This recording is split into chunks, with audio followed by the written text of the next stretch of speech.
দোয়া আবার ফের হাত তুলে কেন দোয়া করবে। আমরাও জানি জানাজার নামাজ মানে দোয়া, কিন্তু আমরা এত মানুষকে আর পাবো না, সেই জন্য আমরা কাতার ভেঙে আমরা বলি যে একটু এখন থেকে আমরা ইসালের সওয়াব একটু শুরু করতে, আমরা একটা ইসালের সওয়াব করি। ওই দিন যে মানুষগুলো আসে পরে তাদেরকে আর পাওয়া যাবে না। তারপরে যখন কবর দেওয়া হয়ে যায় আবার তারপরে ফের আমরা কবর দেওয়া করে ফের ইসালের সওয়াব করি, আগেও করি পরেও করি। দোয়ার দরকার আছে। একটা মানুষ যখন ইন্তেকাল করে যায় তো সে সমুদ্র মধ্যেখানে যেমন ডুবে যায় একটা মানুষ, সেই রকম অবস্থা একটা কুটি থাকলে সে কুটিটাকে ধরার চেষ্টা করে।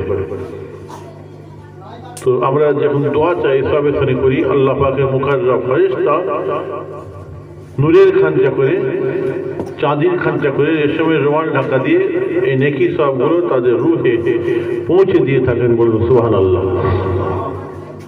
অতএব আমরা সাবেতানি করি এবং দলিল আছে দাদা দিকেরা যেগুলো করতে বলেছেন, কোরআন হাদিস ভিত্তিক দলিল আছে, হাওয়াই কথা তিনি বলেন নাই।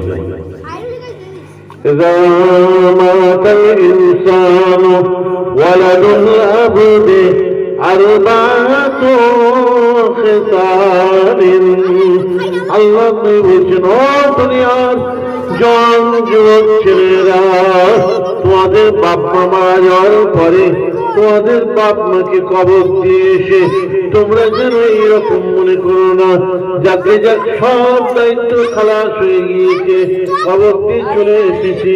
না না, আমি নবী বলছি, তোমাদের বাপ মা মারা যাওয়ার পরে তোমরা ছেলে তোমাদের উপরে আল্লাহ পাক চারটে হক রেখে দিয়েছে। الدعاء لهما والاستغفار لهما وإنفاذ عهدهما وإكرام صديقهما। চারটি বলেছেন এই রয়েছের মধ্যে, দুটো দুনিয়ার সঙ্গে সম্পর্ক রাখে, দুটো আখিরাতের সঙ্গে সম্পর্ক রাখে। এক নম্বর বলেছেন যখন তোমাদের বাপ মা মারা যাবে, মারা যাওয়ার পরে তোমরা ছেলে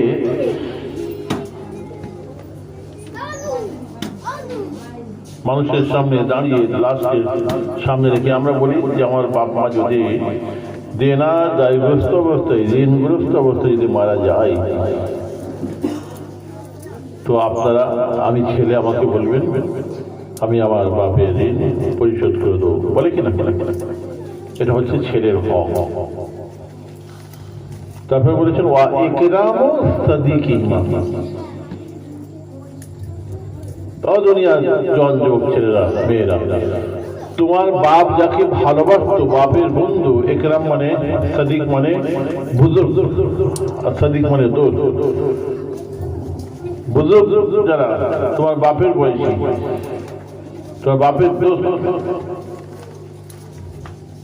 তাদেরকে তোমার বাপ যেমন ভালোবাসতো তুমি সেরকম ভালোবাসবে।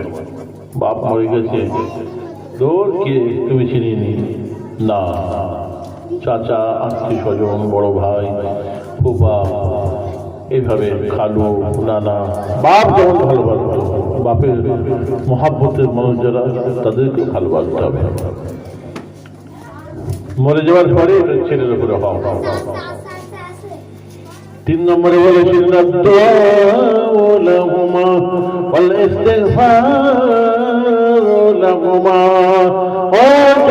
যুবক ছেলেরা, তোমাদের বাপ মা মারা যাওয়ার পরে যতদিন তোমরা বেঁচে থাকবে দুটো হাত তুলে তোমাদের বাপ মায়ের জন্য আল্লাহর দরবারে দুটো হাত তুলে তোমাদেরকে রহমতের দোয়া চাইতে হবে, এবং তাদের জন্য ইস্তিগফারের দোয়া চাইতে হবে।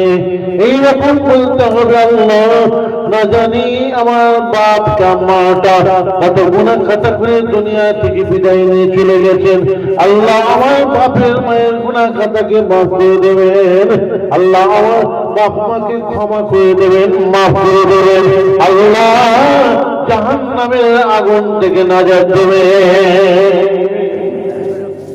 যতদিন বাঁচবে এরকম চাইতে হবে।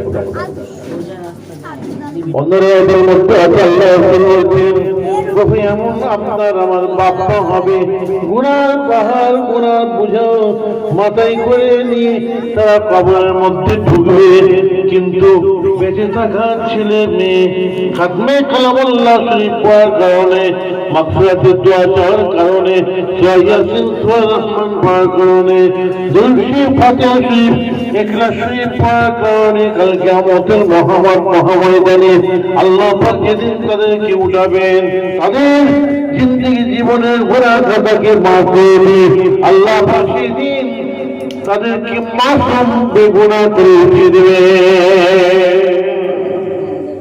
গুনার পাহাড় মাথায় করে নিয়ে কবরের মধ্যে ঢুকেছিল, কিন্তু বেঁচে থাকা ছেলে মেয়ে আত্মীয় স্বজন মাগফিরাতের দোয়া চাওয়ার কারণে আল্লাহ পাক যেটা উঠাবেন তার গুনাহ খাতাকে মাফ করে দিয়ে মাসুম বেগুনাহ করে উঠিয়ে দেবেন। তথেব আমাদের দলিল আছে, আমাদের যারা রাকাত আলী ভাই সাহেব তিনি যে তার ভাইরা সকলে মিলে যে আজকে তারা আব্বা জানের আম্মা জানের তারা শ্বশুর ভাইয়ের যে সবে সারি অনুষ্ঠান যে করছেন, এটা হক আদায় দিচ্ছেন, আল্লাহ রসুলের হাদিস অনুযায়ী বাপের হক আদায় দিচ্ছেন। আজকে আমরা যেগুলো করি কোরআন হাদিস ভিত্তিক এগুলো দলিল আছে। আল্লাহ নবী একটা কবরস্থানের ধার দিয়ে হেঁটে হেঁটে যাচ্ছিলেন, যেতে যেতে হঠাৎ দেখেন কিনা দুটো কবরের মধ্যে সখ্ত আযাব হচ্ছে। আল্লাহ পাক চামড়ার চোখে দেখেন। রাসূল বলেছিলেন, ও আমার সাহাবা, তাড়াতাড়ি একটা খেজুরের ডাল নিয়ে আসো। তো একটা খেজুরের ডাল নিয়ে আসা হলো। খেজুরের ডালটাকে আমার রাসূল দুই ভাগে ভাগ করে ভেঙে দুটো কবরের মধ্যেখানে পুঁতে দিলেন। সাহাবা বলে, ইয়া রাসূলুল্লাহ, ইয়া হাবিবাল্লাহ, আপনি কাঁচা খেজুরের ডাল দুটো কবরের মধ্যেখানে কেন পুঁতলেন হুজুর? আমার রাসূল সেই সময় বলেছিলেন, আল্লাহ পাক আমি নবীকে চামড়ার চোখে দেখালেন, এই দুটো কবরে খুব সখ্ত আযাব হচ্ছে, দর্দনাক আযাব হচ্ছে। কেননা এই কবরের যে মানুষটা, এই মানুষটা মানুষের মধ্যে কথাবার্তা দিয়ে লাখবাগানি করতো, চগলখড়ি করতো, মানুষের মধ্যে বিবাদ লাগাতো, ঝগড়া লাগাতো, তাই কবরের মধ্যে আযাব হচ্ছে।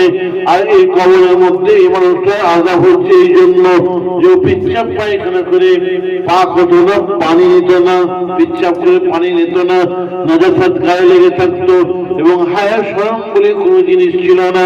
রাস্তাঘাটে যান জানোয়ারের সামনে, গরু বাছুরের সামনে, যেখানে সেখানে পিচ্ছাপ করতো, হায়া শরম ছিল না।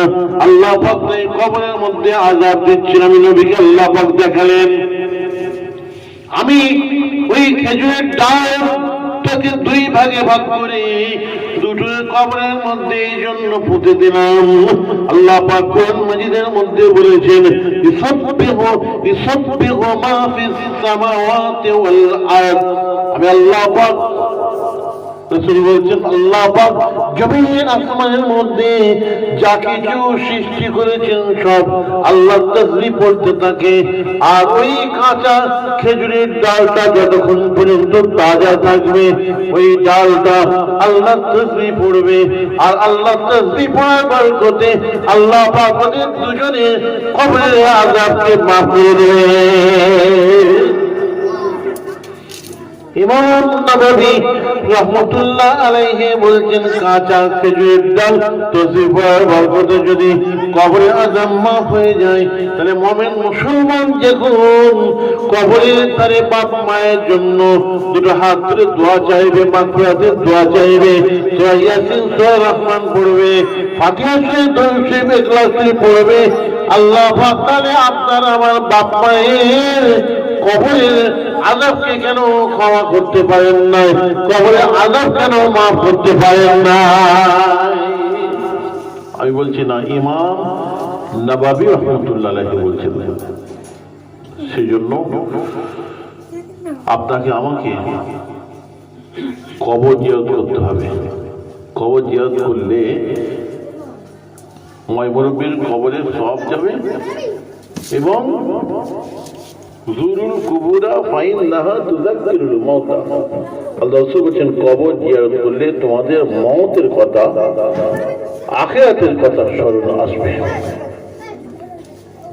সেই জন্য তোমরা কবরগুলোকে বেশি করে জিয়ারত করবে। জান্নাতুল বাকি যেখানে আল্লাহ নবী 10,000 সাহাবার কবর আছে, অনেক রিওয়ায়াতের মধ্যে আছে 1,00,000 সাহাবার কবর আছে। ওই জান্নাতুল বাকির একদম মধ্যখানে আমার রাসূল পাকের সাহাবা খলিফাতুল মুসলিমিন হযরত উসমান গনি জিন্নুরাইন রাদিয়াল্লাহু তাআলা আনহু মাজার আছে, যিনি ইন্তেকালের আগে জান্নাতুল বাকিতে কবরের ধারে এসে এত কান্না কাঁদতেন হাত্তা তাবুল্লা লাহিয়াতুহু, চোখের পানিতে দাড়ি মোবারক গুলো সব ভিজে যেত, এত কাঁদতেন। জিজ্ঞাসা করা হয়েছিল লেমা তাবকি, আপনি কেন কাঁদেন এই কবর এই সমস্ত উঁচু উঁচু ঢিপির কাছে এসে? সেই সময় আমার রাসূল পাকের সাহাবা উসমান গনি জিন্নুরাইন রাদিয়াল্লাহু তাআলা বলেছিলেন ইন্নাল কবরা আউয়ালু মিন মানাজিলিল আখিরাহ, এই কবরটা হচ্ছে যত কিয়ামত পর্যন্ত ঘাঁটি আছে, পুলসিরাতের আগে পর্যন্ত যতগুলো ঘাঁটি আছে সব ঘাঁটির প্রথম ঘাঁটি, প্রথম মন্দির হচ্ছে এই কবর ঘাঁটি। এই কবর ঘাঁটিতে যদি কেউ একবার আসানের সঙ্গে পার হয়ে যেতে পারে তার সমস্ত ঘাঁটিগুলো আসান হয়ে যাবে। আর এই কবর ঘাঁটি যদি কারো আটকে যায় সমস্ত ঘাঁটিগুলো আটকে যাবে। আমি উসমান গনিতে আমার খুব ভয় হচ্ছে এই কবরটা, আমি উসমান গনি আমার মারা যাওয়ার পরে আমার সঙ্গে কি ব্যবহার করবে, কি আচরণ করবে সেই কথা চিন্তা করি আর আমি উসমান গনি কাঁদতে থাকি। তাহলে উসমান গনি জিন্নুরাইন রাদিয়াল্লাহু তাআলা তিনি কবরের ধারে যে কবর জিয়ারত করতেন, কাঁদতেন, আপনাকে আমাকে কবর জিয়ারত করতে হবে। গোটা কত খেজ মার্কা মোল্লা মৌলবী আছে, তারা বলে যে মরা গরু আবার ঘাস খায় নাকি, তো কবর জিয়ারত করা যাবে না। বুঝছেন না কথা? ওদের রিসার্চ নেই, ওদের জ্ঞান নেই, ওরা বই পড়ে না, কিতাব পড়ে না, তাহলে এই ধরনের কথাবার্তা ওরা বলতো না। আবার জিয়ারত করতেন, রাত্রের বেলায় আমার রাসূলকে খুঁজে পাওয়া যেত না। আম্মা জান আয়েশা রাদিয়াল্লাহু তাআলা আনহা একবার বাড়িতে, একবার অন্য আম্মা জানদের বাড়িতে,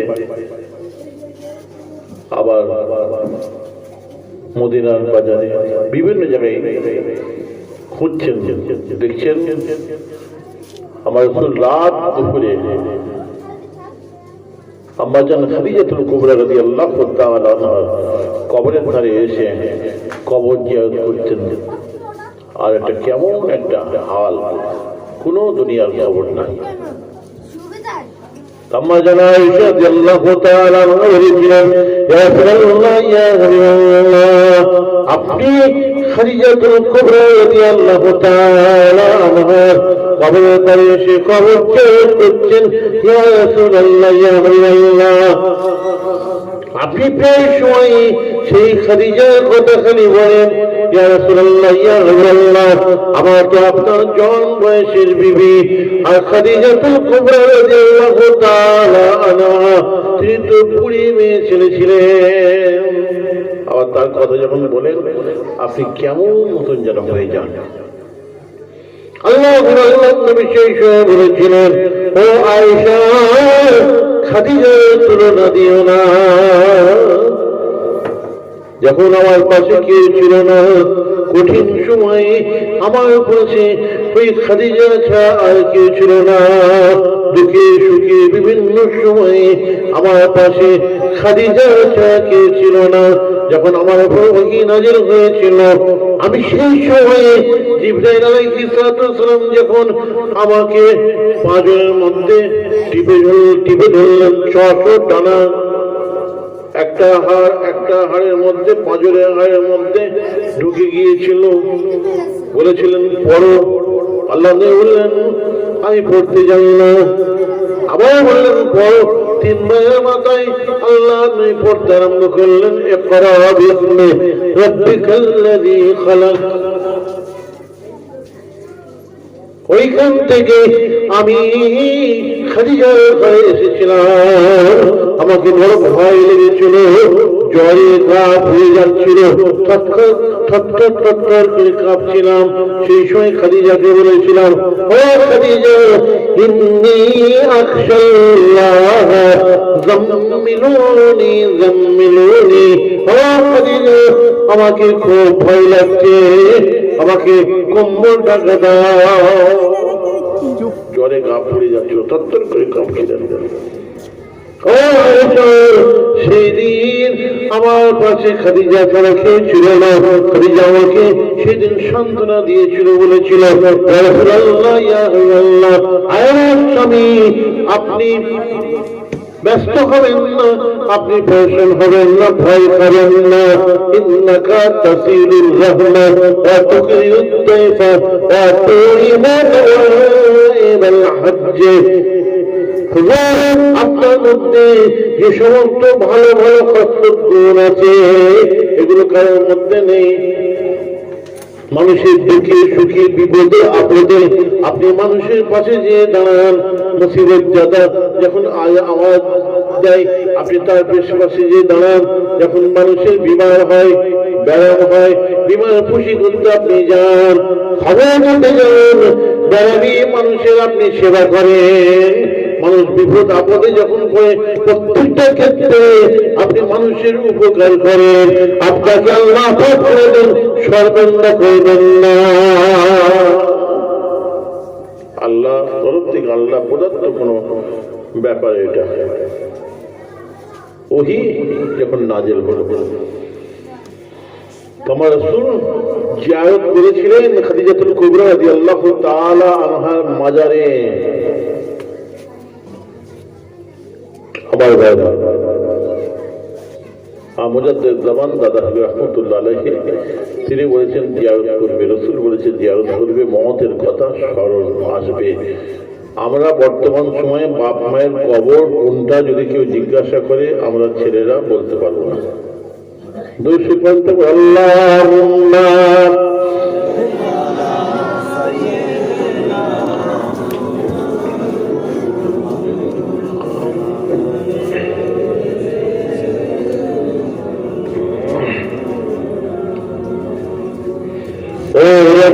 जिसने तुझको, ओ रब है जिसने तुझको खमातम करम बनाया,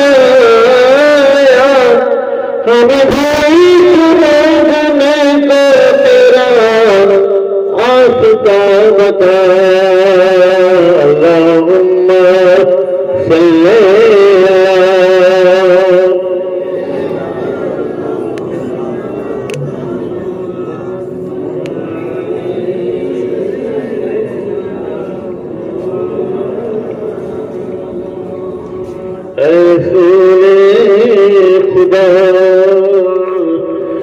इतनी है इल्तिजा हम गरीबों को मदीना बुला लीजिए, छोड़कर औसता हम तो जाए कहाँ, अपने कमले में मुझको छुपा लीजिए।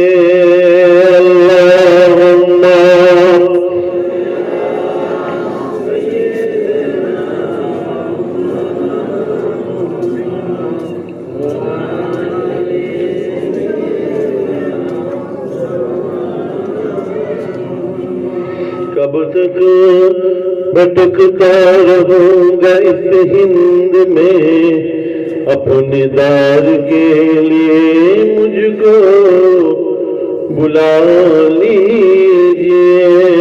ऐ रसूले खुदा इतनी है इल्तिजा, हम गरीबों को मदीना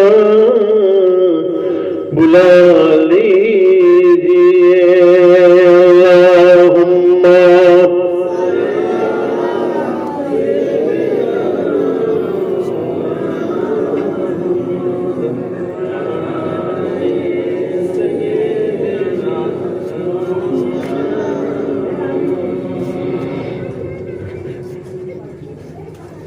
মোটামুটি কথা, আল্লাহর ডর হয় যদি আপনার আমার মধ্যে থাকে, তাহলে নামাজ, রোজা, ইবাদত, বন্দেগী,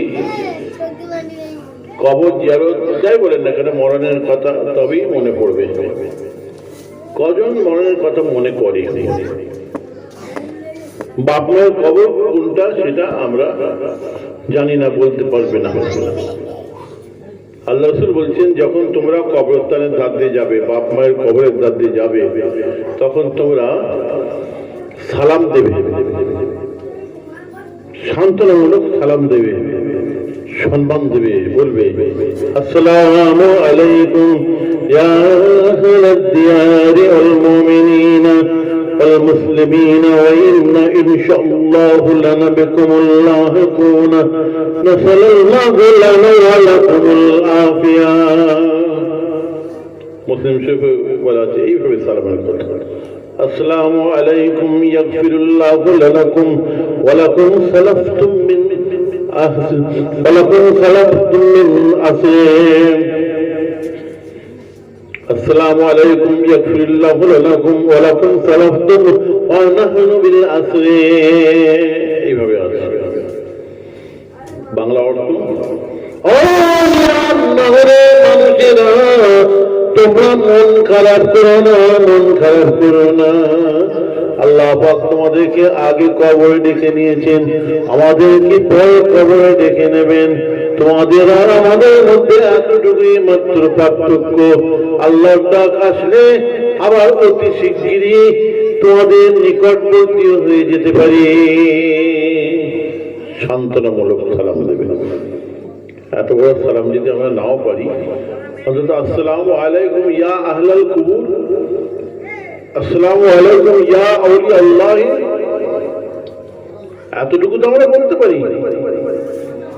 কিন্তু বাপ মায়ের কবরের রাত্রে যখন যাই, মোটর সাইকেলের পিক আপটা আরো বাড়িয়ে দিই, আর বেড়ে যায়, সাইকেল আরো জোরে চালাই।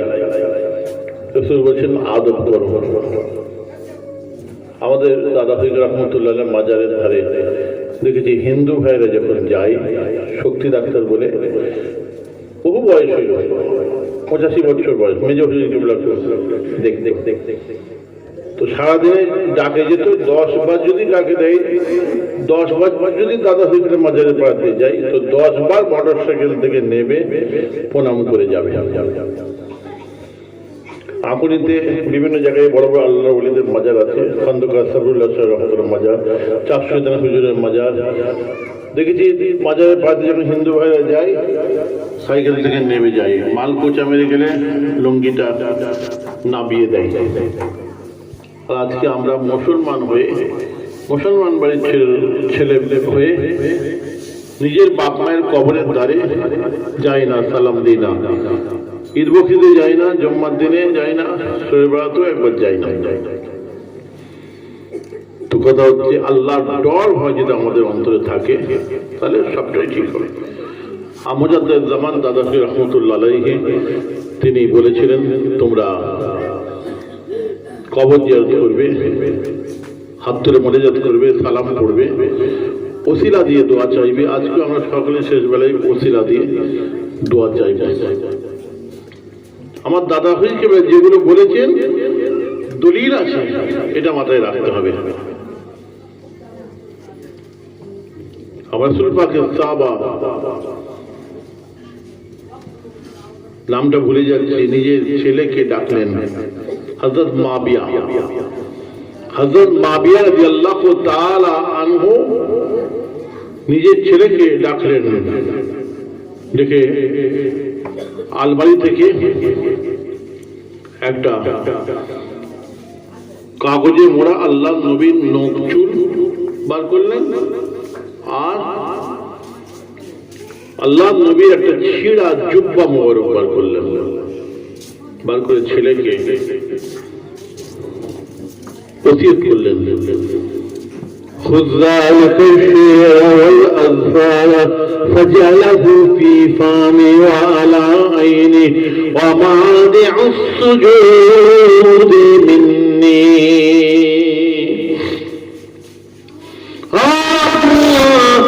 আমি মাবিয়া যেদিন মারা যাব, আমার মারা যাওয়ার পরে আমার লাশটাকে কবরে শুইয়ে দিয়ে আমার লাশের বুকের উপরে কাফনের উপরে আল্লাহ নবী ছেঁড়া এই জুব্বা মোবারকটাকে চাপিয়ে দেবে, আর আল্লাহ নবীর এই নখ চুলগুলোকে আমার বুকের উপরে মুখের উপরে আমার কাফনের উপরে ছিটিয়ে দেবে, নখ চুলগুলোকে দিয়ে কবরের মাটি সমান করে দেবে।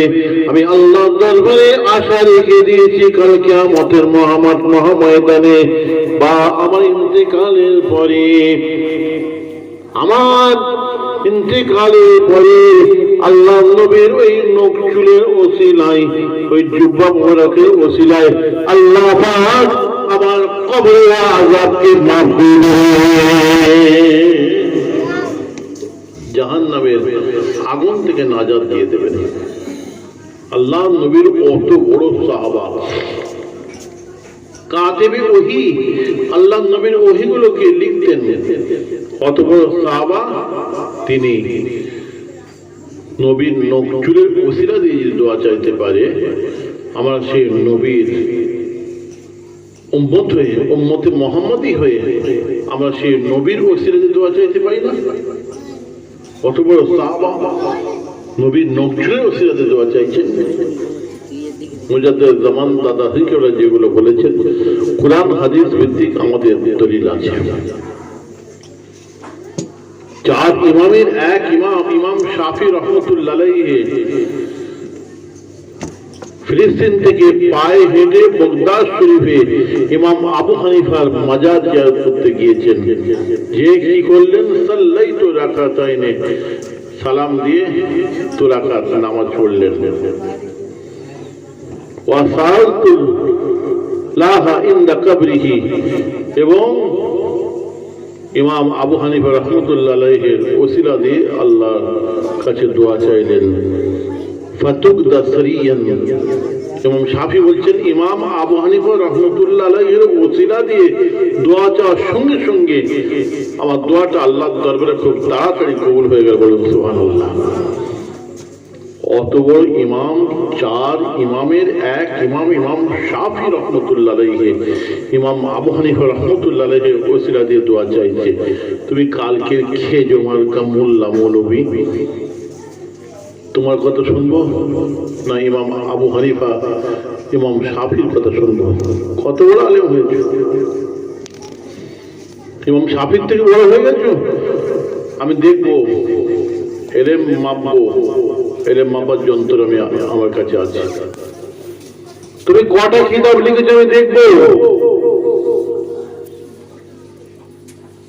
যদি ইমাম আবু হানিফার থেকে, ইমাম শাফির থেকে তুমি বেশি কিতাব লিখো, তাহলে তোমার কথা এক কথা মেনে নেবো। তার থেকে যদি তুমি বড় আলেম হও, তোমার কথা মেনে নেবো। কে তুমি, কত বড় আলেম আমি দেখতে চাই।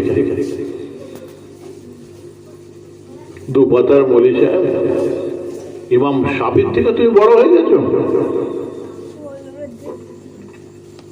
ইমাম শাফি রহমতুল্লাহ আলাইহি আল্লাহ নবীর কবরে ধরে গিয়ে ইমাম আবু হানিফা রহমতুল্লাহ আলাইহির ওসিলা দিয়ে দোয়া চাইলেন।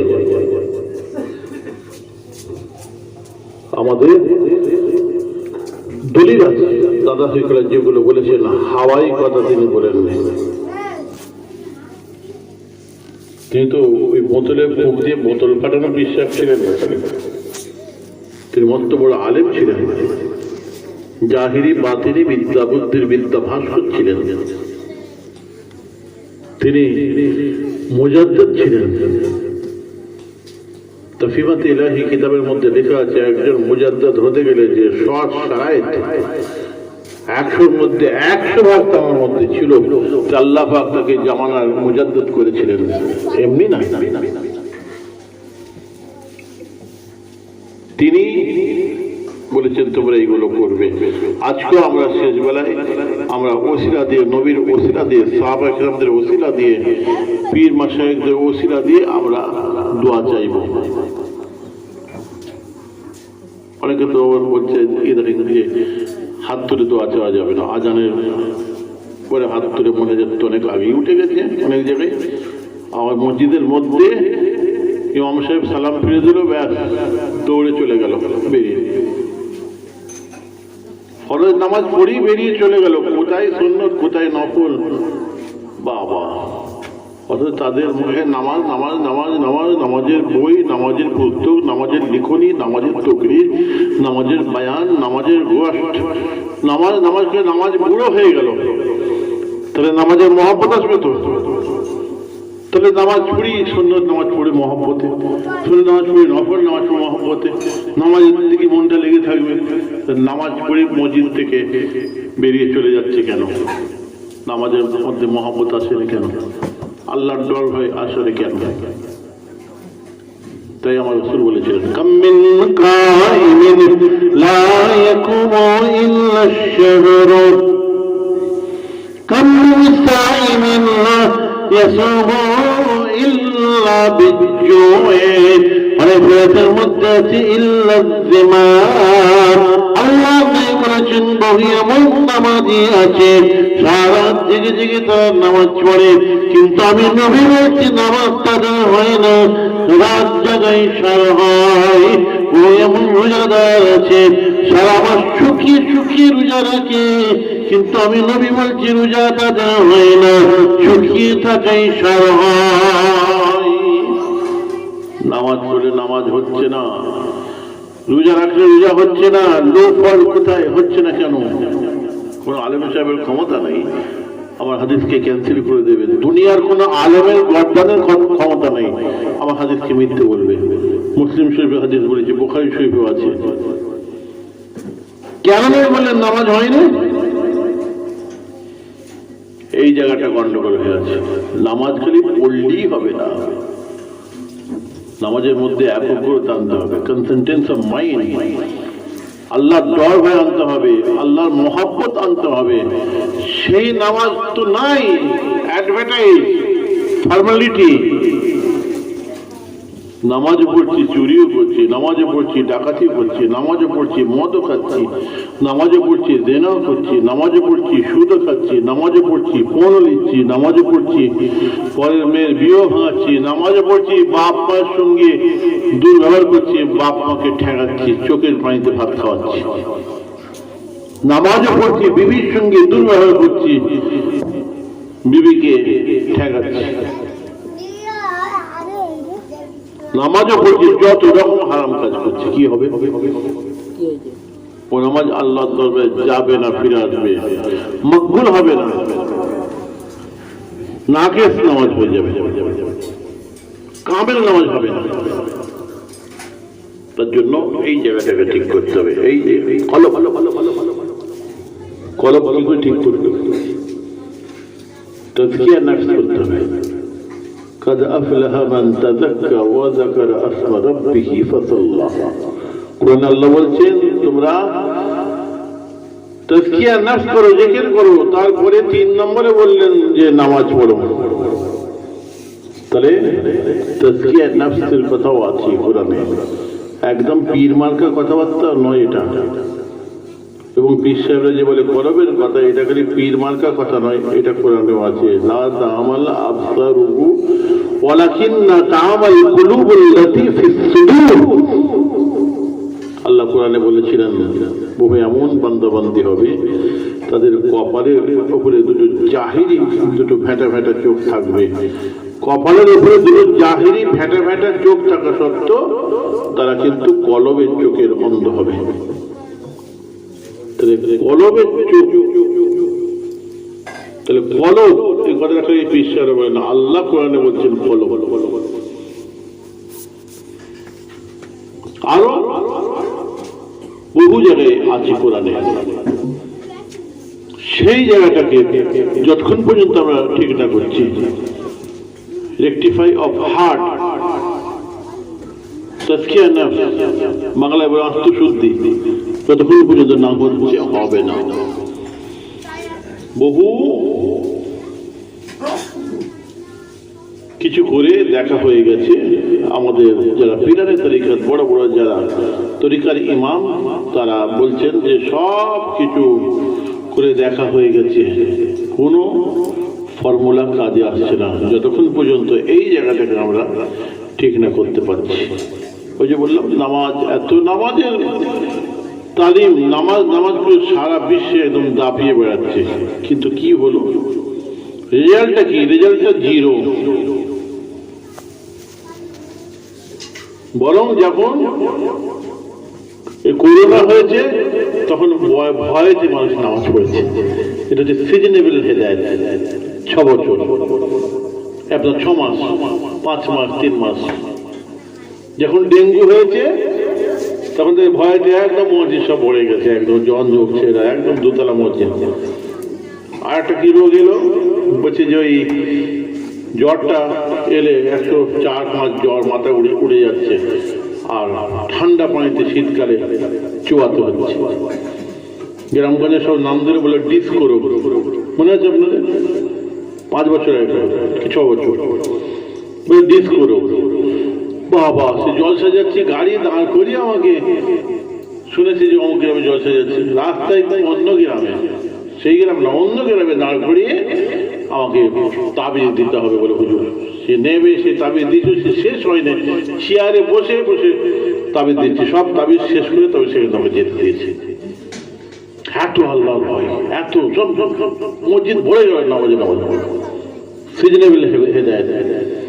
তারপরে যে করোনা চলে গেল, যে এসব রোগ চলে গেল, ডেঙ্গু চলে গেল, কোথায় নামাজ, কোথায় কি, তুই কি আর মই কি, বুঝছিস না কথা? वही आलू की तरकारी जो पहले थे वो अभी से एक, जैसे कि जैसन के तैसन शुक्ति में बैगन, এটা কথা আছে হিন্দিতে, বলে একই, পরিবর্তন কিছু হলো না, সিজনেবল হেদায়েত। একমাত্র যদি মনের দিক দিয়ে, যদি হেদায়েত মনের দিক দিয়ে যদি আজকে আপনি আল্লাহর ডর ভয়, আল্লাহ রাসূলের মহব্বত নিয়ে সেই নামাজ যদি, সেই কোরআন তেলাওয়াত, সেই আমল যদি করতে চান, তাহলে এই জিকির ছাড়া, তাজকিয়া নফস ছাড়া, ইলমে বাতিনি ছাড়া কোনো উপায় নেই। আলা বিযিকরিল্লাহি তাতমাইন্নুল কুলুব, নালে হবে না, কলবের কাজে আসবে না, কাজে আসবে না, ফরমালিটি, টকটক টকটক করে সেজদা দিচ্ছি, মসজিদ থেকে বেরিয়ে চলে যাচ্ছে। নয়তো মুসাল্লি লিল্লাহি তাআলা বলে দাঁড়ালাম হাফ মিনিট, 1 মিনিট, তারপরে নামাজের মধ্যে কোথায় যে হারিয়ে গেলাম, কোন জগতে চলে গেলাম। যত বিবি, বাল বাচ্চা, ঘর সংসার, হাঁস মুরগি, গরু বাছুর, কলকাতা, হাওড়াহাট, বড়বাজার, গোমা, খজদেলপুর, বিড়াল, বদর সব নামাজের মধ্যে ঢুকে যেন খেটাখেটি করছে, ওদিক থেকে টানছে, ওদিক থেকে অন্য জগতে চলে গেছে। এই নামাজ, এই নামাজ কি আল্লাহ নবী পড়তে বলেছিলেন? আল্লাহ এই নামাজ পড়তে বলেছিলেন? সাহাবারা এই নামাজ পড়েছিলেন? তাবেঈন, তবে তাবেঈনরা এই নামাজ পড়েছিলেন? ইমামরা, আইম্মারা এই নামাজ পড়েছেন? বড় পীর সাহেব, খাজা সাহেব এই নামাজ পড়েছিলেন? দাদা হুজুর, 5 হুজুর এই নামাজ পড়েছিলেন? সেই নামাজ পড়বেন না? সে কান্নার নামাজ কই? নামাজের মধ্যে কান্না দেখলাম না তো, শুকনো কাঠ ঠকঠকে নামাজ পড়ছে, আর মনে যাচ্ছে কোনো বালা নেই, মসজিদ থেকে বেরিয়ে চলে যাচ্ছে, যে চায়ের দোকানে বসে পড়ছে, বসে এবারে টিভি সিরিয়াল চলছে, নামাজ পড়ছে, বেরোচ্ছে, মসজিদের সিঁড়িতে একটা পা, নিচে একটা পা, তখন ওর সিঁড়িতে একটা পা আছে, পকেট থেকে বিড়িটা বার করে খাচাং করে মেরে দিল। নামাজ পড়ে বেরিয়ে একদম, চাচা তোমার জমিতে ধান খেয়ে দিয়েছে, তোমার জমির আল কেটে দিয়েছে, বললো সত্যি কি মিথ্যে দেখলো না, একদম দাড়ি ফেলে সাদা হয়ে গেছে, মাথার টুপিটা খুলে এমন মুখ খারাপ করলো 40 দিন মানে মুখ না পাকে থাকবে। এবার দেখলো না সত্যি কি মিথ্যে, এই তো অবস্থা। আমার ভাইরা, ওমর ফারুক রাদিয়াল্লাহু তাআলা আনহু খলিফাতুল মুসলিমিন,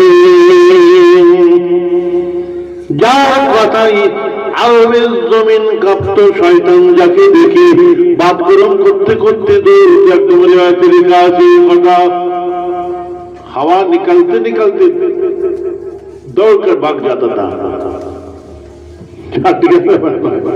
শয়তান বাথরুম করতে করতে পারতো ওমর ফারুককে দেখলে, বাহ বাহ।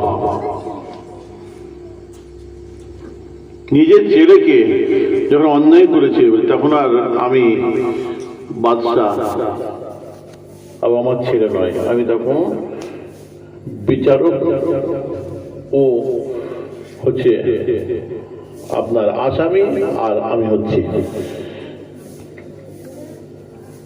বিচারপতি, তখন আর ছেলে নয়। তারপরে বিচার হয়ে যাবে, তারপরে তোমার বুকে চলে এসো ছেলে, এখনো আমার ছেলে নয়। মারতে মারতে মারতে মারতে একদম মারা গেল, কবর দিয়ে দেওয়া হলো।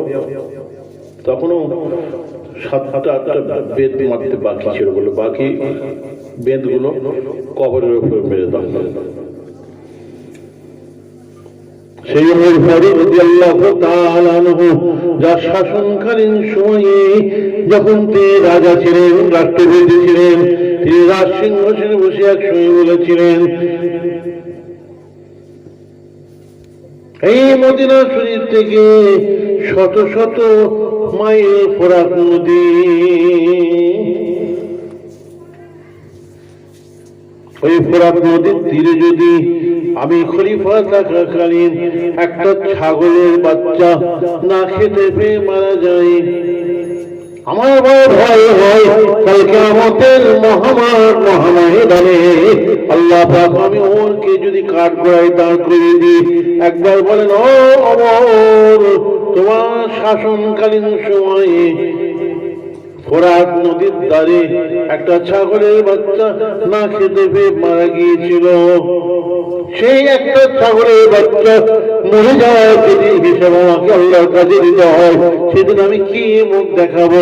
এই ডর, এই ভয় অন্তরে পোষণ করে রেখে আমি ওমর তোমাদের খলিফাতুল মুসলিমিন হয়ে আছি। একটা মানুষের মনে যদি সবসময় এরকম ভয় কাজ করে, সে রাজা হতে পারে, বাদশা হতে পারে, তার শুয়ে আরাম আছে, বসে আরাম আছে, খেয়ে আরাম আছে। এবার ওটা মনে পড়ছে না, মনে পড়ে গেছে। لو ما تجد في طرف الفرات وإني أخشى الله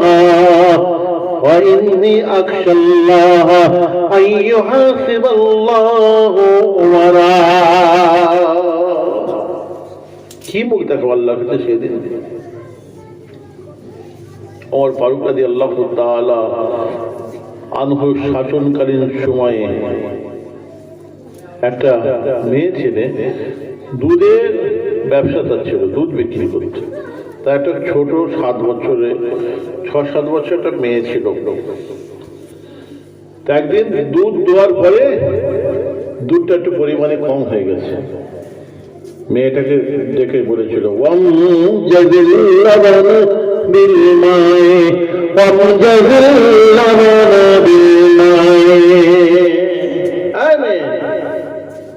একটু আমাদের দুধটা দিয়ে কম হবে, দুধে একটু পানি মিশিয়ে দাও। সঙ্গে সঙ্গে 8-9 বছর মেয়েদের জন্য ওমর ফারুক নিষেধ করেছেন, মানা করেছেন, উনি আইন করে দিয়েছেন মদিনায় দুধে পানি মেশানো যাবে না, বেআইনি। আমি দুধে পানি মেশাতে পারবো না। ওমর ফারুক বারণ করে দিয়েছে। সেই সময় মা বলছে, আরে 10 কেজি দুধে যদি 250 গ্রাম 500 গ্রাম পানি মেশানো হয় কিছু বোঝা যাবে? তোকে আমি বলছি পানি মিশিয়ে তুই পানি মিশিয়ে, এখানে তোর ওমর কি বসে আছে? তোর ওমর কি এখানে আছে? সেই সময় 8-9 বছরের মেয়ে ছেলেটা মায়ের মুখে দেখেছে, লুকে দাঁড়িয়ে বলেছিল, আম্মা যান আমার এইখানে নাই। তো কি হয়েছে? ওমর দেখতে পাচ্ছে না তো কি হয়েছে? ওমরের খোদা, ওমরের আল্লাহ তো দেখতে পাচ্ছে। ওমর দেখতে পাচ্ছে, দেখেছে ওমরের খোদা, ওমরের আল্লাহ তো দেখতে পাচ্ছেন। কি আল্লাহর ডর ভয়! সেই ওমর ফারুক রাদিয়াল্লাহু তাআলা আনহু মসজিদে নববীতে যখন নামাজ পড়াচ্ছেন, সাহাবারা ওনার সাথী সঙ্গীরা বলছেন, কাতারে কাতারে কাতারে আমরা পেছনে মুক্তাদি হিসাবে দাঁড়িয়ে থাকতাম। মসজিদে নববী একদম হয়ে যেত মুসল্লিতে, শেষ কাতারে অনেক সময় দাঁড়াতে হতো, শেষ কাতারে আমরা দাঁড়িয়ে নামাজ পড়তাম। ওমর ফারুক রাদিয়াল্লাহু তাআলা আনহু নামাজ পড়তে পড়তে নাশজা ওনার সূরা হুদ সূরা ওয়াকিয়ার মধ্যে জাহান্নামের কথা, কোরআন মাজিদের মধ্যে জাহান্নামের কথা, আযাব গজবের কথা যখন এইভাবে কোরআন তেলাওয়াত করতে করতে এসে যেত, নাশজা ওমর হযরত ওমর ফারুক রাদিয়াল্লাহু তাআলা সেই সময় টুকরে টুকরে কেঁদে ফেলতেন। শেষ কাতারে দাঁড়িয়ে দাঁড়িয়ে ওমর ফারুক রাদিয়াল্লাহু তাআলা টুকরে টুকরে কান্নার শব্দটা আমরা নিজের কানে শুনতে থাকতাম। নামাজের মধ্যে এই যে কান্না, কই দেখলাম না তো এই নামাজ? এই নামাজ কোথায়? যদি থাকে পীরানে তরিকত বুজুর্গানে দিন ওলি আউলিয়াদের জীবনের মধ্যে আমরা এগুলো দেখতে পাই। শুকনো কাঠ টকটকে নামাজ। ইমাম আবু হানিফা রাহমাতুল্লাহ নামাজে কেঁদেছিলেন। ইমাম আবু হানিফা রাহমাতুল্লাহ আলাইহি নামাজের মধ্যে কেঁদেছিলেন। হযরতে সালমান ফারসি রাদিয়াল্লাহু তাআলা নামাজের মধ্যে কেঁদেছিলেন। ইমাম মালিক রাহমাতুল্লাহ নামাজের মধ্যে কেঁদেছিলেন। আমার রাসূল নামাজের মধ্যে যখন সিজদায় যেতেন তখন কেঁদেছিলেন।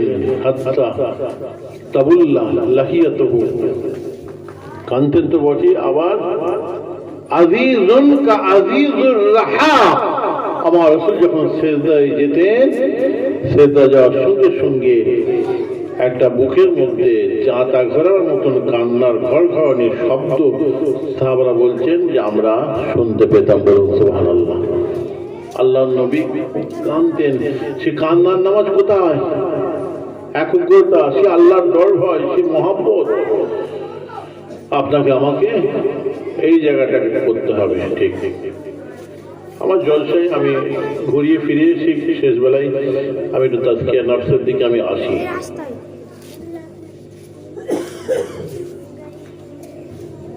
আপনাকে আমাকে কলবটাকে পরিষ্কার করতে হবে। আলা ওয়াইন্না ফিল জাসাদি মুযগাতান ইযা সালুহাল জাসাদু কুল্লুহু ওয়া ইযা ফাসাদাল জাসাদু কুল্লুহু আলা ওয়াহিয়াল কলব। যদি কলবটা পরিষ্কার থাকে, নামাজ রোজা ইবাদত বন্দেগী আমল দেখাশোনা খাওয়া দাওয়া সব পরিষ্কার পরিচ্ছন্ন হবে। রাসূল বলছেন যদি কলবটা অপরিষ্কার থাকে সব অপরিষ্কার হবে।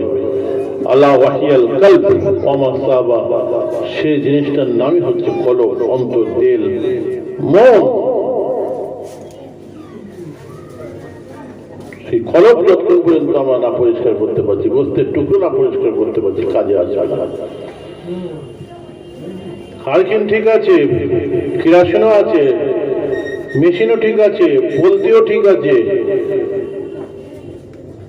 হারকিন জ্বলছে, সব ঠিক, কিন্তু কাঁচে কালি পড়ে গেছে, আলো আসছে না। কাঁচের কালিটা পরিষ্কার করতে হবে। আমাদের কলবে লোহার জং পড়ে গেছে, জং পরিষ্কার করতে হবে। লোহায় জং পড়লে সিরিজ কাগজ দিয়ে ফাইল দিয়ে ঘষলে পরিষ্কার হয়ে যায়। আপনার আমার কলবের ময়লাকে পরিষ্কার করতে হবে। লা ইলাহা ইল্লাল্লাহ জব লাগাতে হবে, ধাক্কা মারতে হবে, ধাক্কা মেরে মেরে কলবকে পরিষ্কার করতে হবে। ভিতর থেকে কলবের খারাপিগুলোকে, জানোয়ারের খাসলতগুলোকে ভিতর থেকে বাইরে বার করে দিতে হবে। আর যদি ওই নোংরা যদি কলবে থেকে থাকে, আপনি হাজার নামাজ পড়েন, আমি হাজার নামাজ পড়ি, হাজার রোজা রাখি, হাজার এবার কাজে আসবে না। একটা কুয়ায় যদি একটা শরীরের মশলা হচ্ছে, একটা কুকুর যদি মরে যায়, একটা যদি বিড়াল পড়ে যে মরে যায়, তো সেই নোংরাটাকে ইমাম আবু হানিফা, ইমাম শাফি, ইমাম আহমদ বিন হাম্বল, ইমাম মালিক বলছেন ওই নোংরাটাকে আগে তুলে ফেলতে হবে।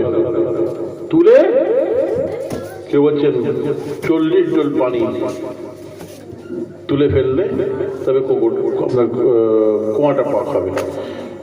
কোন ইমাম বলছেন 70 ডোল পানি, ওই যে ডালডার টিন আছে না, সর্ষের তেলের টিন, ডোল 70 ডোল পানি তুলে ফেলতে হবে, তবে কুয়া পাক হবে। আর যদি কুয়াতে পচা কুকুরটা পড়ে থাকে, 70 ডোল পানি যদি আপনি তোলেন, কুয়া পাক হবে? 70 কেন, 100 কেন, 500 ডোল পানি তুললেও পাক হবে না।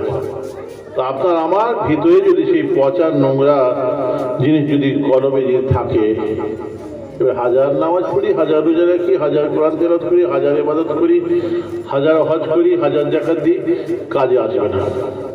তাই তরিকার ইমামরা, আমাদের পীরান তরিকার বুজুর্গালী আউলিয়ারা বলেছিলেন যে এই ভিতর থেকে ওই খারাপিটাকে জিকিরের মাধ্যমে বাইরে বার করে দিতে হবে।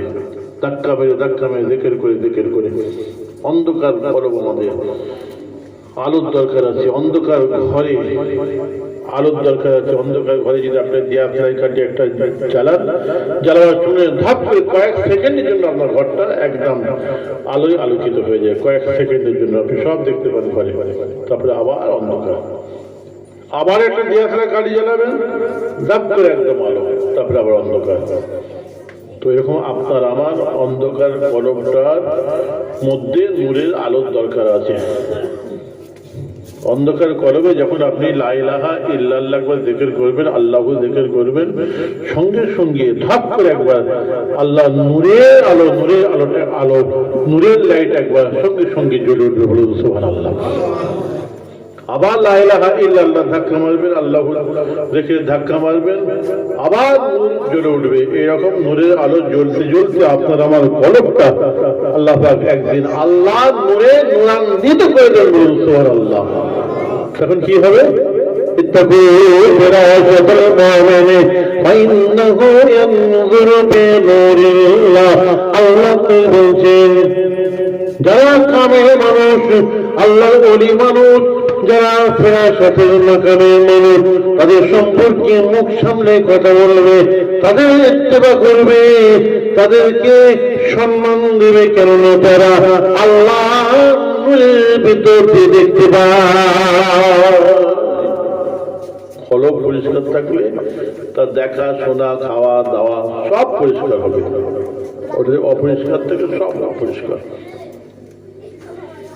8-9 বছরের বাচ্চা ছেলে, আফগানিস্তানের আল্লাহর ওলি, 8-9 বছরের বাচ্চা ছেলেকে নিয়ে খানা খাবার তাওয়াফ করতে গিয়েছেন। তাওয়াফ করতে গিয়ে হারাম শরীফের জমিনে পা রেখেছেন, হারাম শরীফের দরজায় পা রেখেছেন। পা রাখা মাত্রই বাচ্চা ছেলেটা বাপের মুখের দিকে চেয়ে, 9 বছরের ছেলে ও কি গুনাহ করেছে, কলবটা আয়নার মতন ঝকঝক করতে, সঙ্গে সঙ্গে দাঁড়িয়ে বলেছিল, আব্বাজান,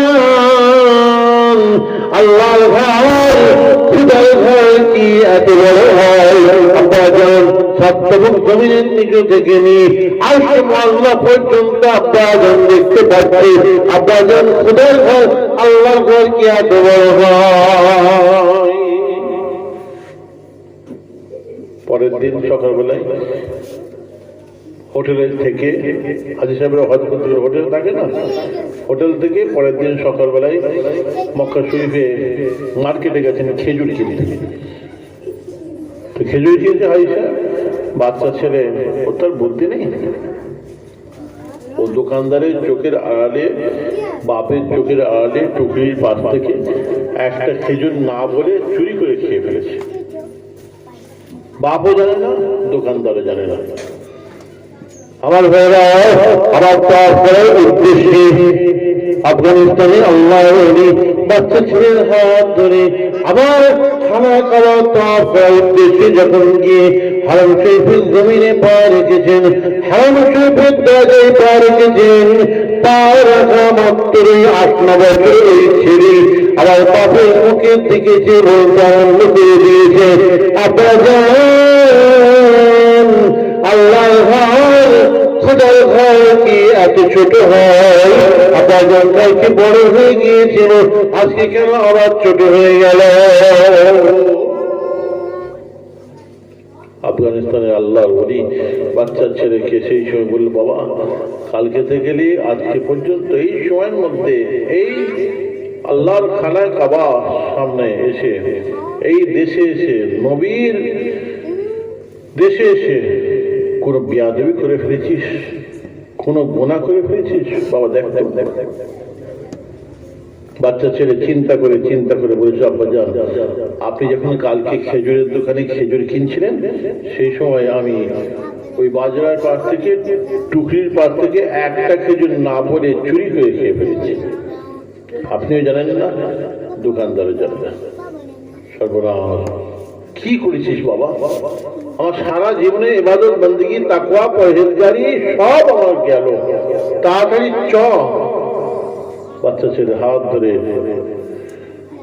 হিড় করে টানতে টানতে সেই খেজুরের দোকানদারের কাছে এসে বলছে, হুজুর আমার ছেলেটা একটা অন্যায় করে ফেলেছে, আপনার একটা খেজুর ওই টুকরি থেকে চুরি করে খেয়ে ফেলেছে, আমার ছেলেটাকে আপনি আল্লাহর রাস্তায় মাফ করে দিন।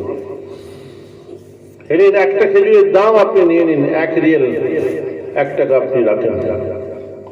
দোকানদার তো অবাক যে আমি এত বছর ব্যবসা করছি, জীবনে কোনোদিন এরকম কোনো খরিদ্দার কি দেখিনি যে একটা খেজুর বাচ্চা ছিল, কি বুদ্ধি আছে? একটা খেজুর খেয়েছে বলে দাম দিতে এসেছে, রাগারাগি করছে দোকানদার। মাথা খারাপ নাকি আপনার?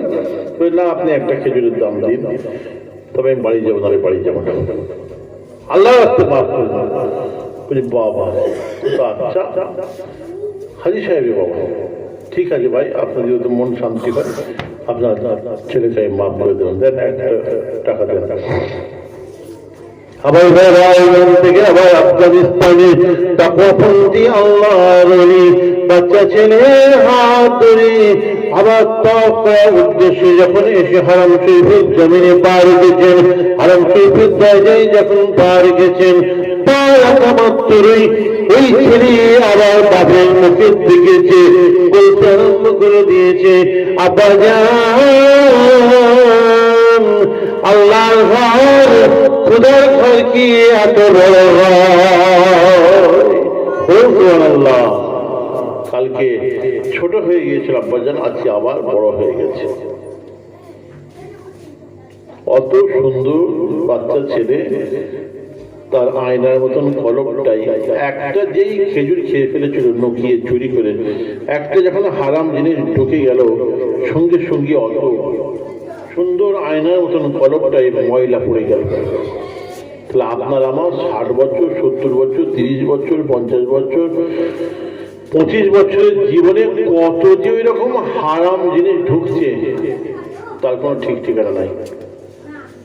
আমাদের কলমটার অবস্থা কি হয়েছে? বিয়ে বাড়ি যে সামনে 1 নম্বরে বিরিয়ানি চলে এলো, কোথাকারে বাবুর্চি হচ্ছে মেটিয়া বলে, যে কাচ্চি বিরিয়ানি, কেউ বিসমিল্লাহ বললো, কেউ বিসমিল্লাহ বলতে ভুলে গেল, গপা গপ গপা গপ একদম। ও সুদ নিয়েছে, সে মেয়ের বাপ ফোন নিয়েছে, কেউ সুদের ব্যবসা করে, কেউ হারাম টাকা, ওসব দেখলো না, চলে গেল, কোনো সিগন্যালই হলো না। আর আল্লাহ ওলিদের সিগন্যাল হয়ে যাবে। আজকে সকালবেলায় যখন প্লেনে চড়বো, তো চড়ার আগে ওই যখন সিকিউরিটি চেকিং হয় লাস্টে, যেমন হাত তুলে দাঁড়াতে বলছে, পোর্টেবল মেটাল ডিটেক্টর মেশিন নিয়ে গায়ে লাগিয়ে দেখছে। কাফেলায় তো প্লেনে 30 জন ছিল, আর বাকি 250 জন ট্রেনে গেছিল। তো এই 30 জনের মধ্যে এক একজনের এক একটা কীর্তি, কে জর্দার করে গিয়েছে, কে মাদুরে গিয়েছে, কে পেন রেখে দিচ্ছে, কে পকেটে আংটি রেখে দিচ্ছে, আর মেশিন সিগনাল দিচ্ছে, tick tick tick tick, half দৌড়ে এসছে, হাই স্যার কি আছে, আবার দেখা যাচ্ছে কারো আংটি বেরোচ্ছে, কারো তাবিজ বেরোচ্ছে, ও মেশিন কিন্তু ধরিয়ে দিচ্ছে। একটা সাইকেলের বল যদি আপনি রাখেন, গিয়ারের বল একটা, তো সিগন্যাল দেবে। তো এরকম আল্লাহর ওলিরা অন্তরটাকে মেটাল ডিটেক্টর মেশিনের মতন করে নিয়েছে। তারা কিন্তু খাবে না, সিগন্যাল হয়ে যাবে হারাম কি হালাল। আমার দাদা জান মির্জা হুজুর পীর কেবরা সিগন্যাল হয়েছিল, দাদা হুজুর কেবরা সিগন্যাল হয়েছিল, বড় বড় আল্লাহ বলি দিয়ে সিগন্যাল হয়েছিল একটা ওসিলা দিয়ে। ব্যাস, মেজো হয়ে গেলে ওষুধ খাচ্ছেন না, সকলেই যখন হেরে গেল, আব্বা হুজুর কেবলাকে বলা হলো যে হুজুর ওষুধ খাচ্ছেন না, আপনি একটু খাওয়ান, আপনি একটু বলুন তাহলে খাবে। তা আব্বা হুজুর কেবলা পাশে দিয়ে বসে সালাম দিয়ে বুকে হাত বোলাচ্ছেন, সালামের উত্তর দিলেন, কে তুমি? আব্বা আমি সাইফুদ্দিন, ইমরানের আব্বা।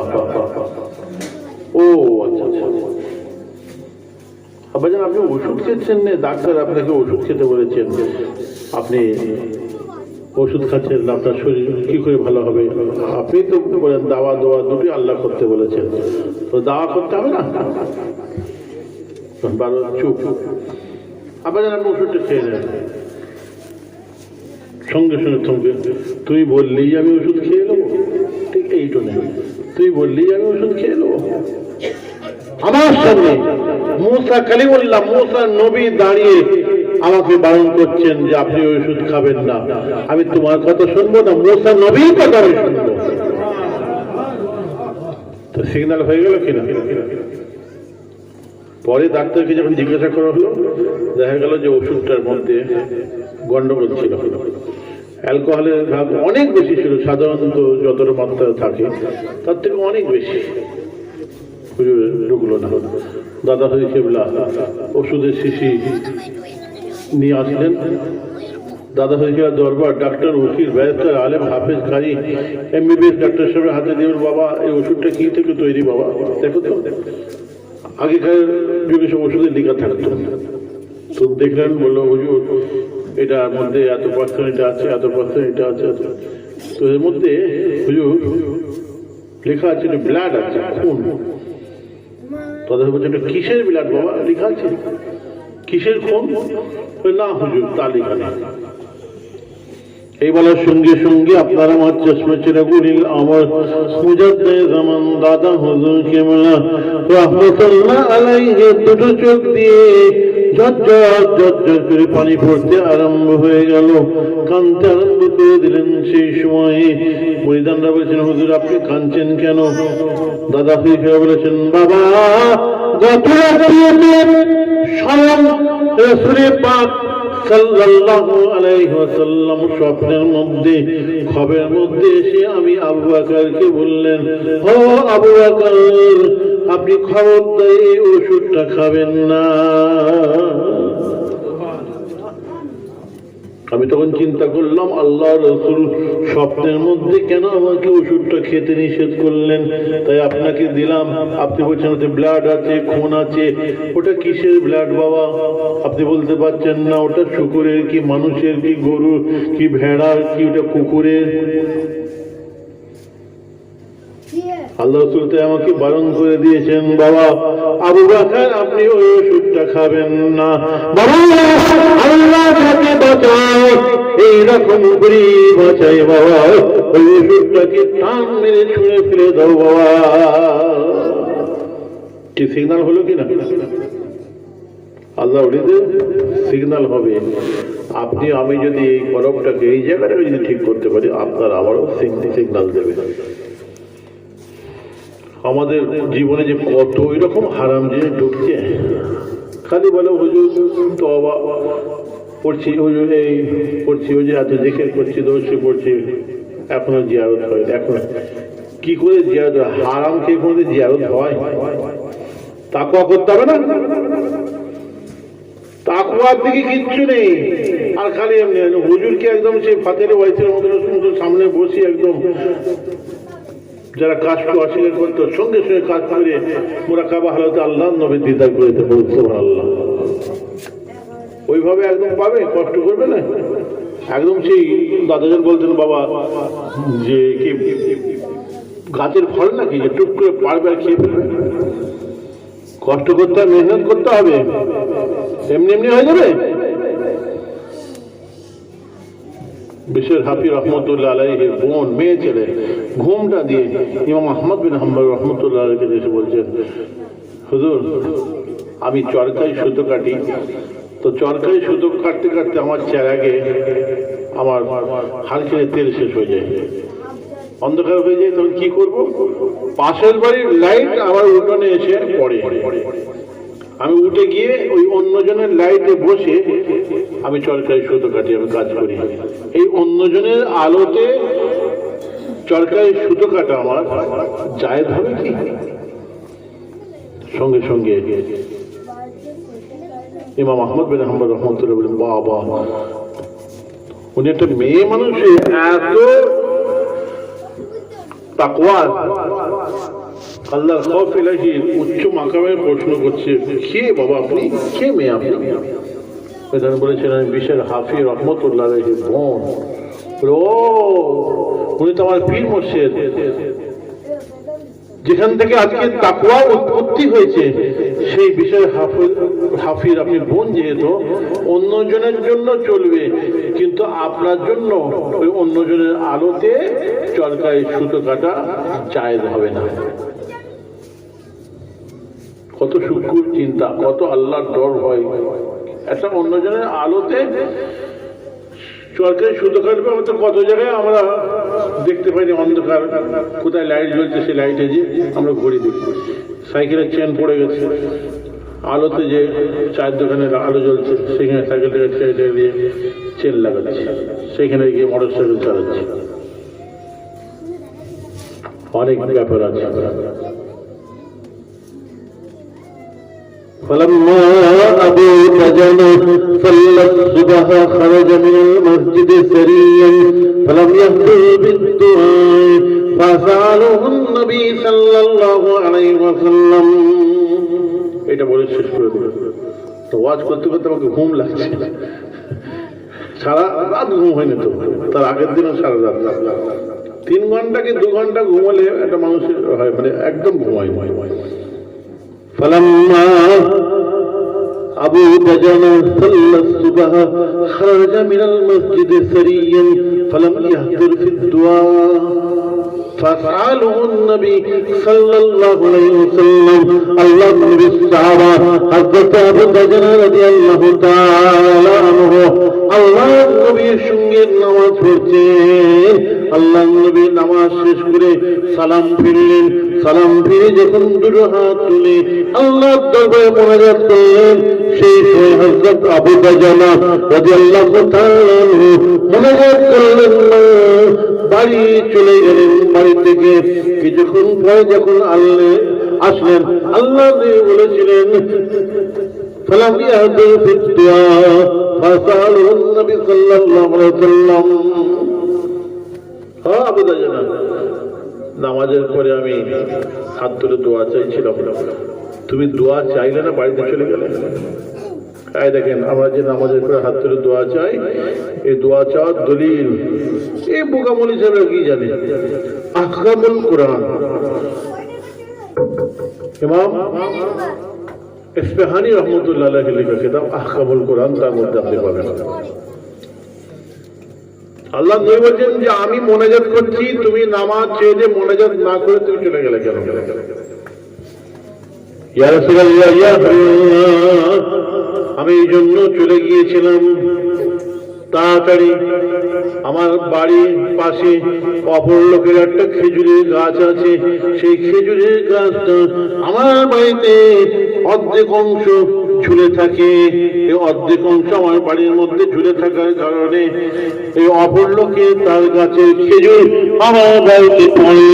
প্রত্যেক দিন যখন আমি ফজরের নামাজ পড়তে আসি ওই অপর লোকের খেজুরগুলোকে আমি নিজে হাতে ঝাড়ু দিয়ে তার বাড়ির মধ্যে ফেলে তারপরে আমি নামাজ পড়তে আসি। কেননা আমার বাচ্চা বাচ্চা ছেলে মেয়ে আছে, অপর লোকের খেজুর যদি খেয়ে ফেলে, হারাম খেজুর যদি খেয়ে ফেলে, এই চিন্তা করি আমি প্রত্যেক দিন ঝাড়ু দিয়ে অপর লোকের খেজুরগুলোকে তার বাড়িতে ফেলে দিয়ে আমি আসি। আজকে আমি ভুলে গিয়েছিলাম, ইয়া রাসূলুল্লাহ, ইয়া হাবিবাল্লাহ। পরে যখন আমার মনে পড়লো, নামাজ শেষ করার পরে যখন আমার মনে পড়লো, হুজুর তাই তাড়াতাড়ি করে আমি মোনাজাত না করি, বাড়িতে গিয়ে ঝাড়ু দিয়ে সেই খেজুরগুলোকে তার বাড়িতে ফেলে তারপরে আমি আপনার কাছে এলাম। দেখেছেন কি চিন্তা ভাবনা, কি তাদের দক্ষতা, কি তাদের ভাবনা। আজকে আমাদের ছেলেরা লোকের বাড়িতে গিয়ে আমের সিজনে আম কুড়বার নাম করে গাছে উঠে আম পেড়ে, লিচু পেড়ে, গাছের ডাব নারকোল খেয়ে কোথায় খাচ্ছে? বাপ মায়ের কোনো সাড়া আছে? এ কি বাপ, ঘুম থেকে উঠে অপর লোকের একটা খেজুর নামের ছেলে খেয়ে ফেলে, চিন্তা করছে। আল্লাহ ডর ভাই তাকওয়া এমনি নয়, এমনি কলব পরিষ্কার হবে না, একদম সেই মাকাল ফল নাকি একদম কি সেই আপনার গাছের ফল মিষ্টি নাকি রসগোল্লা সামনে আছে গপ করে খেয়ে ফেলবে? কষ্ট করতে হবে, মেহনত করতে হবে, অত সহজ নয়। তারা কষ্ট করেছে, মেহনত করেছিল, তাদের চিন্তা ভাবনা, তাদের একগ্রতা, সেই চিন্তা ভাবনা আপনাকে আমাকে আনতে হবে। খালি তো আমরা দুনিয়ার চিন্তা করছি, টাকা পয়সা, বিবি বাল বাচ্চা, ঘর সংসার, হাঁস মুরগি গরু বাছুর, খালি নিজের চিন্তা, টাকা পয়সার চিন্তা। রাসূল যে বললেন কোরআনে, যে আল্লাহ বললেন ইয়াতাফাক্কারুনা ফি খালকিস সামাওয়াতি ওয়াল আরদ, তোমরা আমি যা কিছু সৃষ্টি করেছি পৃথিবীর মধ্যে এই নিয়ে চিন্তা ভাবনা করো, আখিরাত নিয়ে চিন্তা ভাবনা করো। আমরা তো খালি দুনিয়া নিয়ে চিন্তা করছি, দুনিয়ার মহাব্বতে কেঁদেছি, বিবির মহাব্বতে কেঁদেছি। যখন আপনার নোটবন্দি হলো, লক্ষ লক্ষ টাকা যখন সরকার দিয়ে দিল, তখন টাকার মহাব্বতে কেঁদেছি, ভালোবাসার মহাব্বতে কেঁদেছি। ডাকাতি হয়ে গেল তখন কেঁদেছি, বিবির মহব্বতে কেঁদেছি, বাপ মায়ের মহব্বতে কেঁদেছি, দুনিয়ার মহব্বতে। আল্লাহর জন্য কেঁদেছি কোনোদিন আমরা? আল্লাহর জন্য এখনো কাঁদা হয়নি।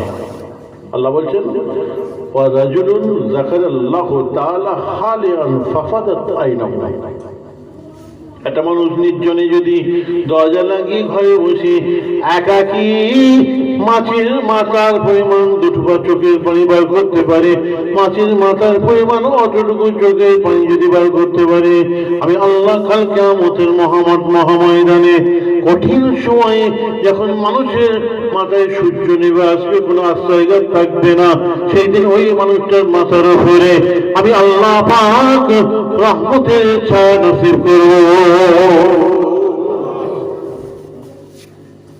কান্না আল্লাহর ডর হয়ে আল্লাহর জন্য কান্না হবে, দুনিয়ার জন্য কান্না নয়। বড় বড় ইমামরা লিখেছেন, আপনার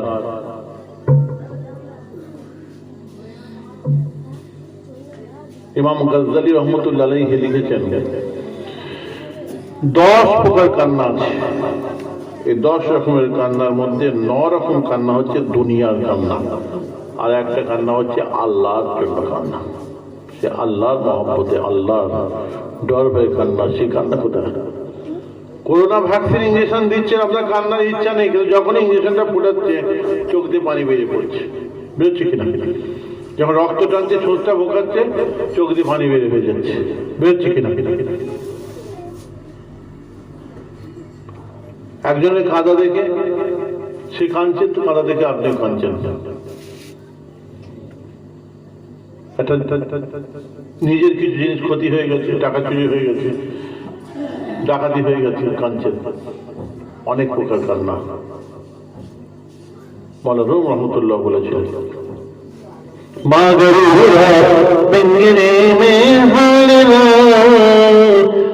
जरूर बिंगरे में कालरा बुजार मर्दो हर शो पेश मर्दे कामेरे पामाल शो মলারুম রহমতুল্লাহ আলাইহি বলেছেন, ছোট ছেলে মারা গেছে, মা কাঁদছে, খালা কাঁদছে, চাচি কাঁদছে, পাড়া প্রতিবেশী মেয়েরা কাঁদছে, মায়েরও খাওয়া দাওয়া ঠিক নাই, তাদেরও খাওয়া দাওয়া ঠিক নাই, মায়েরও মাথার চুল উস্কো খুস্কো হয়ে আছে, তাদেরও মাথার চুল উস্কো খুস্কো হয়ে আছে, মাও কাঁদে, তারাও কাঁদে। কিন্তু একটা মানুষকে যদি বলে না দেওয়া হয় এর মধ্যে ছেলে মারা মা কোনটা বলো তো দেখি, দুনিয়ার মানুষ ভুল করতে পারে। তো সবাই কাঁদছে, সকলের মুখ শুকনো, সকলেই আপনার খাওয়া দাওয়া ঠিক নেই, সকলেই আপনার মুখে একটা ছাপ কান্না। মানুষ ভুল করবে, কোনটা ছেলে মারা মা বলতে পারবে না, একই তো, ও কাঁদছে ও কাঁদছে। রহমতুল্লাহ বলছেন, একটা মেয়ে ছেলে আছে, ছেলে মারা মা, ওই মেয়ে ছেলেটা কাঁদে, ও কান্না কি দুনিয়ার মেয়েরা কাঁদতে পারবে? ছেলে মারা মা কাঁদে, কলজি ফাড়া কাঁদা কাঁদে, বুক ফাটা কান্না কাঁদে, ও কান্না কি দুনিয়ার মেয়েরা কাঁদতে পারবে? ছেলে মারা মা নারী ছেঁড়া কান্না কাঁদে। সকলেই তো কাঁদে, কিন্তু ছেলে মারা মায়ের তুলনা হবে, ওটা একটা কান্না। অনেক প্রকার কান্না আছে, আল্লাহর দরবারে আল্লাহর মহব্বতে কাঁদতে হবে আপনাকে আমাকে। যাই হোক, বিক্ষিপ্ত ভাবে কিছু কথা বললাম অল্প সময়ে। ফার্স্ট দোয়ার মাঝে তাহলে এসে গেল। আমি তো যেদিকে 10 মিনিট 15 মিনিট ওয়াজ করতে পারে, আমি 10 মিনিট 15 মিনিট ওয়াজ করতে পারিনি, আধ ঘন্টা বললেও পারিনি, ওই কম যত বেঁধে দেবে আমি পারিনি, আমার ওয়াজ আমি ওইভাবে করতে পারিনি।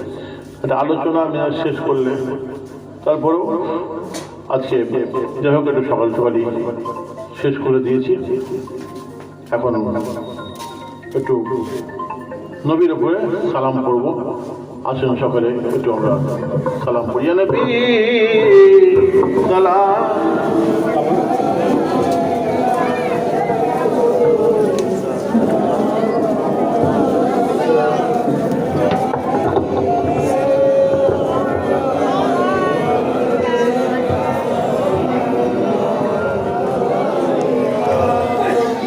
أشرق البدر علينا واختفت منه البدور مثل ما كما رأينا قد وجها سروري يا نبي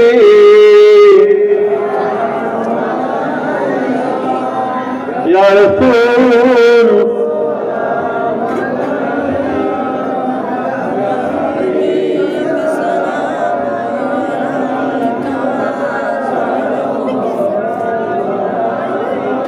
أنت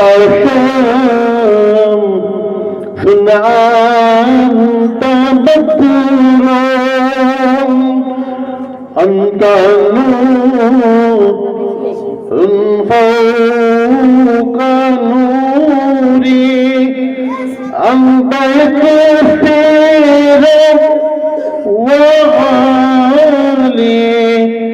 أنت مفتاح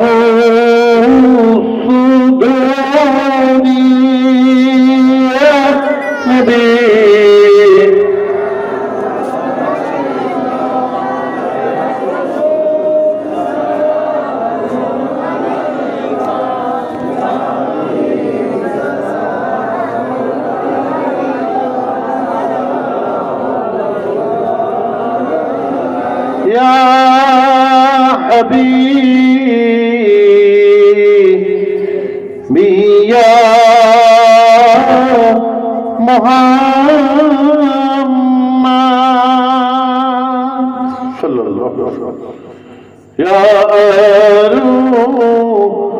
صلوا خافقين يا معيدي يا ممجد يا إمام القبلتين يا نبي يا رسول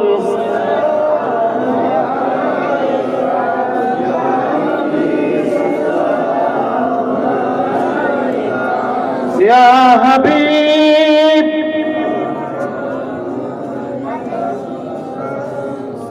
الله عليك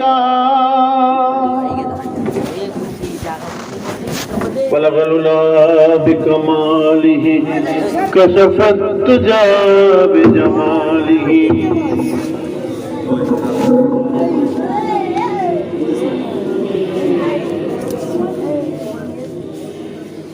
সকলে বিসমিল্লাহর সঙ্গে 3 বার সূরা ফাতিহা শরীফ 11 বার দুরূদ শরীফ 10 বার কুল আল্লাহু শরীফ ইখলাস শরীফ পড়েন। সব এখানে হবে, দোয়া হবে, ইসালে সওয়াব হবে। আর তারপরে এখন দেবেন না রাস্তা দিয়ে? আচ্ছা দিয়ে দেন, তারপরে দিয়ে দেন। আবার চোখ বুঝতে ছেলে চোখ বুঝতে ছেলে কেন এমনি দুরূদ শরীফ ফাতিহা শরীফ ইখলাস শরীফ পড়তে থাকেন। তোমাকে মারছো না কোথায় আমার